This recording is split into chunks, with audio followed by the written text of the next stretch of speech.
Olá, eu sou Moisés, seja muito bem-vindo à série The Good Book, a série onde eu estou lendo toda a Bíblia Sagrada. Comecei por Mateus, vou até Apocalipse, finalizo aqui o Novo Testamento, volto para Gênesis, Velho Testamento, vamos ler por completo também.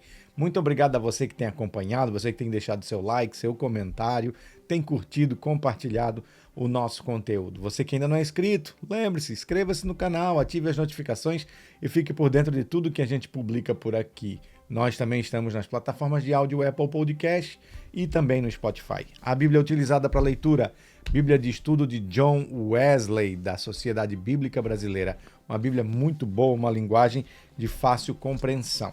Vale muito a pena você ler a Bíblia nessa versão. Lemos no vídeo anterior Lucas capítulo 10, Lucas o terceiro capítulo do Novo Testamento. Já temos aí a playlist de Marcos, a playlist de Mateus e a playlist de Marcos, completa aí para você, tá bom? Em áudio e também em vídeo. Capítulo 10 foi o título A Missão dos 70, Ai das Cidades Impenitentes, O Regresso dos 70, Jesus o Salvador dos Humildes, O Bom Samaritano e Marta e Maria. Vamos começar agora o capítulo de número 11 do livro de Lucas com o título Jesus ensina a orar. Jesus estava orando em certo lugar e quando terminou, um dos seus discípulos lhe pediu: Senhor, ensina-nos a orar, como também João ensinou os seus discípulos? Então Jesus disse: Quando vocês orarem, digam: Pai, santificado é o teu nome, venha o teu reino. O pão nosso de cada dia dai-nos diariamente. Perdoa-nos os nossos pecados, pois também nós perdoamos a todos que nos devem, e não nos deixes cair em tentação. A parábola do amigo que incomoda. Capítulo 11, versículo 5 do livro de Lucas. Jesus disse ainda: Se um de vocês tiver um amigo que for procurá-lo à meia-noite, dizendo: Amigo, me empreste 3 pães, porque outro amigo meu chegou de viagem e eu não tenho nada para lhe oferecer. E se o outro lhe responder lá de dentro, deixe-me em paz, a porta já está fechada e eu e os meus filhos já estamos deitados. Não posso me levantar para lhe dar pães. Digo a vocês que se ele não se levantar para dar esses pães, por ser seu amigo, ele o fará por causa do incômodo. Ele lhe dará tudo o que tiver necessidade. Versículo 9 do capítulo 11 de Mateus, Jesus encoraja a oração. Por isso digo a vocês, peçam-lhes e lhes será dado. Busquem e acharão. Batam e a porta será aberta para vocês. Pois tudo o que pedires, recebereis, e o que busca, encontra, e a quem bate a porta será aberta. Quem de vocês, sendo pai, daria uma cobra ao filho que lhe pedisse um peixe? Ou daria um escorpião ao filho que lhe pede um ovo? Ora, se vocês que são maus sabem dar coisas boas a seus filhos, quanto mais o Pai Celeste dará o Espírito Santo aos que lhe pedirem. Versículo 14 do capítulo 11 de Lucas, Jesus e Beelzebu. Certo dia Jesus estava expulsando um demônio que era mudo. E aconteceu que ao sair o demônio, o mudo passou a falar. E as multidões se admiravam, mas alguns deles diziam: Ele expulsa os demônios pelo poder de Beelzebu, o maioral dos demônios. E outros, tentando-o, pediam dele um sinal vindo do céu. Mas Jesus, sabendo o que se passava pela mente deles, disse: Todo reino dividido contra si mesmo ficará deserto, e a casa sobre a casa cairá. Se também Satanás estiver dividido contra si mesmo, como o reino subsistirá? Isto porque vocês dizem que eu expulso os demônios por Beelzebu.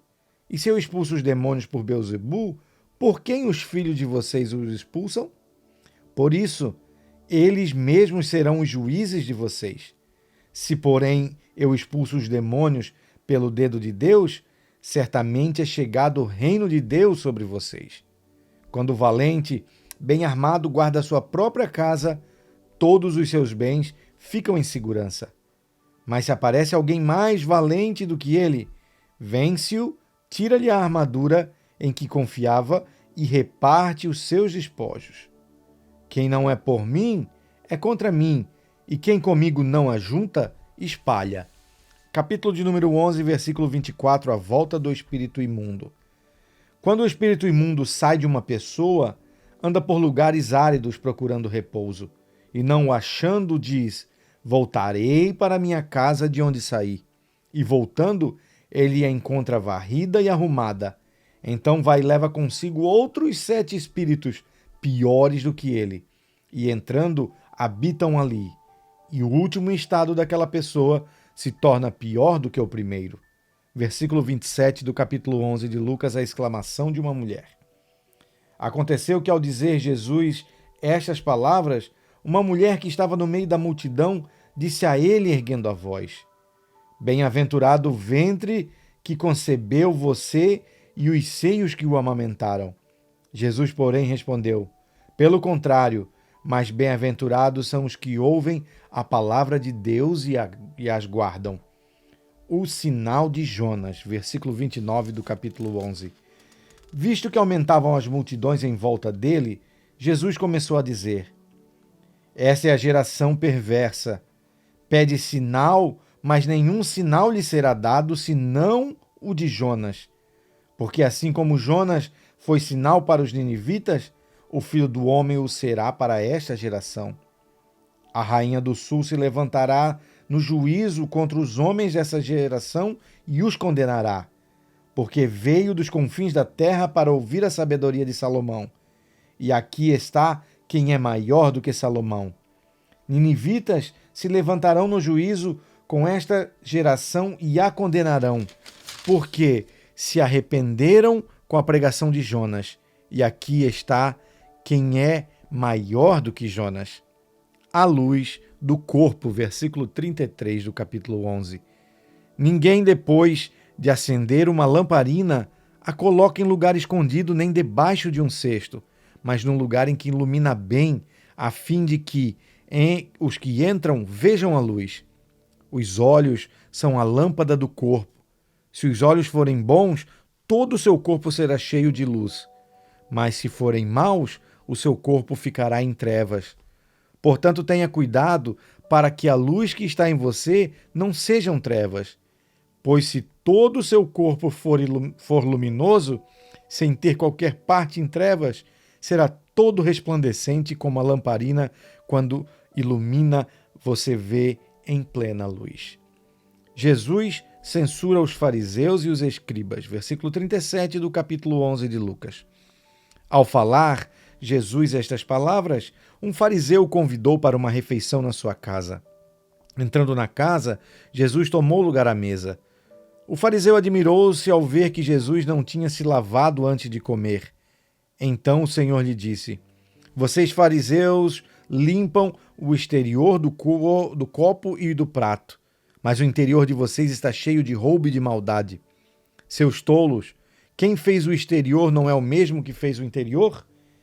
Mas deem como esmola o que está dentro do copo e do prato, e tudo lhe será limpo. Ai de vocês, fariseus, porque vocês dão o dízimo da hortelã, da arruda e de todas as hortaliças, e desprezam a justiça e o amor de Deus. Vocês deveriam fazer estas coisas sem omitir aquelas.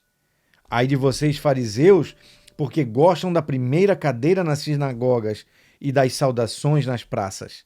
Ai de vocês, que são como os sepulturas invisíveis, sobre as quais as pessoas passam sem perceber.